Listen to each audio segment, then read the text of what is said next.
অন্তত আপনার 10 থেকে 12 লাখ অনুমান সম্পূর্ণ জলিয়া ভূষিত হয়ে গেছে। সব একবারে তাড়িয়া তুড়িয়া সব আপনার তো দেখা সব কিছু একবারে ধ্বংস হয়ে গেছে। আগুনটা তো আমরা হইতে পারতো না, আমার পাই লাগাইয়া তাই নামাজও গেছেন, ও বিএমটারও নামাজও গেছেন, হঠাৎ কি এজনে হয় বলে আগুন লাগে গেছে। আমি আসলাম বড় বাজার মসজিদ আর নামাজের 10 রাত পড়িয়াও আমার বাতি জায়গা করে দোকানে আগুন লেগেছে। ও নামাজ ফালাইয়া দৌড়িয়া আইয়া দেখি এরকম অবস্থা। আইয়া দেখি কিছু সময় পরে ফায়ার সার্ভিস আইসেন, আইয়াও আগুন নিবেছে। ভাই আগুনটা লাগছে কি তাকে একটা কইতে পারলাম না। জাস্ট আমি সিএনজি নিয়ে আমি গাড়ি টিপ লই আমি এই কর্নারের মাঝে আমি আইছি, আর কর্নারের মাঝে একটা শব্দ হইলো ভাই, ট্রিমটা একটা শব্দ হইছে, ট্রান্সমিটার ফুটলে জ্বালা শব্দ বলে একটা শব্দ হইছে। আর তাকাইয়া দেখি ভাই এই কর্নারের মাঝে আগুন, দাও দাও করে আগুন জ্বলে। এর বাদে আমি আমার গাড়ি ভিতরে উঠে গেছি না, গাড়ি এখানে ব্রেক মারি, আমার প্যাসেঞ্জার গাড়ি থেকে দৌড় মারি, আমি তারা বাসার ভিতরে ঢুকে গেছি। আমি মোবাইল বাসা থেকে দৌড় মারি, মোবাইল আনিয়া তো লোকালো 999 ফোন দিয়া, মানে 999 এক মহিলায় মাতলা কইলা ভাই কোন জায়গা, বাদে আমি ডিটেলস দিলাম, বাদে দিয়ে আমি মানে মারতে পারলাম না। আমি কই মাথাত গেলে সময় যাইবো, আমি পাল্টি দিয়া পানি যোগ দিয়া পানি মারা আরম্ভ করছি। আমরা সংবাদ পাই 20:55 সংবাদ পাওয়ার সাথে সাথে আমরা রওনা দেই।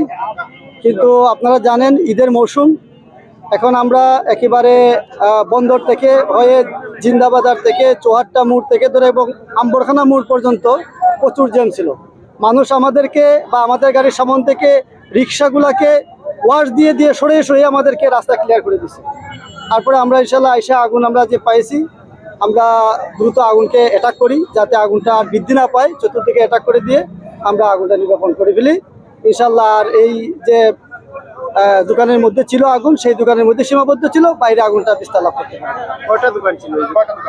আমরা এখানে পাশাপাশি 2টা দোকান, ওই একটা দোকানের মধ্যে আগুন ছিল, সেই দোকানের মধ্যে আগুন লাগার কারণে আমরা যা দেখলাম এই পর্যন্ত সম্ভব কারণ আমার মনে হয় এটা এখানে বৈদ্যুতিক কোনো গোলযোগ থেকে হতে পারে, যেহেতু এখানে ফ্রিজ এবং বিদ্যুতের লাইন ছিল। আসলে এই মুহূর্তে তো ক্ষয়ক্ষতির বলা ঠিক হবে না, তারপরও এটা তদন্ত সাপেক্ষে বলা আমাদের উচিত। এটা মনে হয় না বলাই ভালো আমাদের। রাখি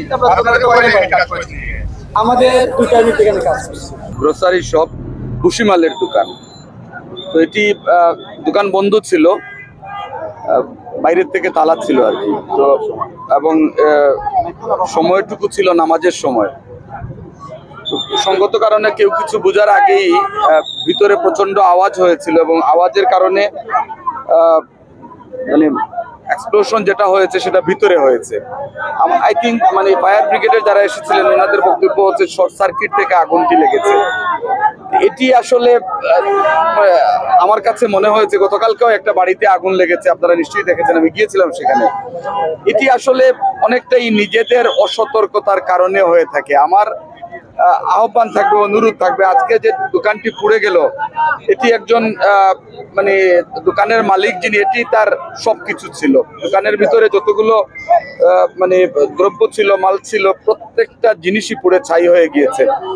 এটি হয়তো তার একমাত্র অবলম্বন ছিল তার জীবন এবং জীবিকা নির্বাহের, কিন্তু পুড়ে ছাই হয়ে গিয়েছে। এটি এই দোকানের ভিতরে আর কিছুই অবশিষ্ট নেই। আগুনের সূত্রপাত কেন হয়েছে সেটি হয়তো এই মুহূর্তে আমরা বলতে পারছি না, কিন্তু ফায়ার ব্রিগেড অথবা বিদ্যুৎ বিভাগের যারা ছিলেন তাদের বক্তব্য হচ্ছে শর্ট সার্কিট থেকেই আগুনটি লাগতে পারে।